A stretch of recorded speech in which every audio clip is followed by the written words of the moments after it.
NHS. I think, as you can see, there's been like quite a good turnout. We're getting a lot of beats, and the support from the public, everyone that's going by, you're really seeing how much the public support this.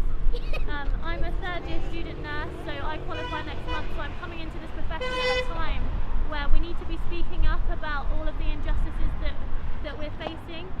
When the government are giving pay rises to other sectors and leaving out nurses specifically and other carers, you sort of raise the questions as to why, because despite the agenda for change, we're still around 20% behind on pays when you look over the last 10 years in terms of inflation, and that needs to change. I think the pandemic has highlighted just how unfair the current conditions are, but we were obviously doing the same job before that. We shouldn't have to be fighting for this. We shouldn't be here today. The fact that we are, it is quite sad, but all we want is the change. We're not being greedy, we're not asking for more, we're just asking for fair, and I think that's the most important thing that people need to realise.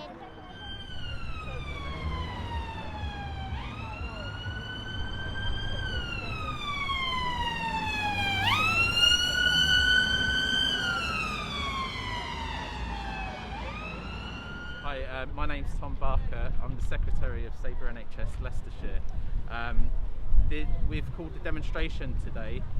It's actually a belated demonstration as part of the NHS pay protests, because the government secured a pay rise for, I think, 900,000 public sector workers in the middle of this pandemic, and they've excluded intentionally nurses and junior doctors from that process.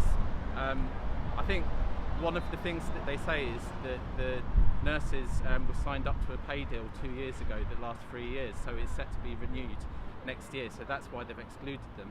In reality, that pay deal was a huge pay cut. The nurses lost their increments as a result of that, and it was a below inflation pay rise. So in reality, nurses have had pay cuts of up to 20% from their salary in real terms over the last 10 years. That's why we're out protesting today. We think that what the pandemic has shown is really who does the key work in society. It's not the super rich, it's ordinary people. It's cleaners, porters, nurses, doctors, people who work in supermarkets, and we need to treat these people better. So that's really why we're out protesting today. I hope the public supports it.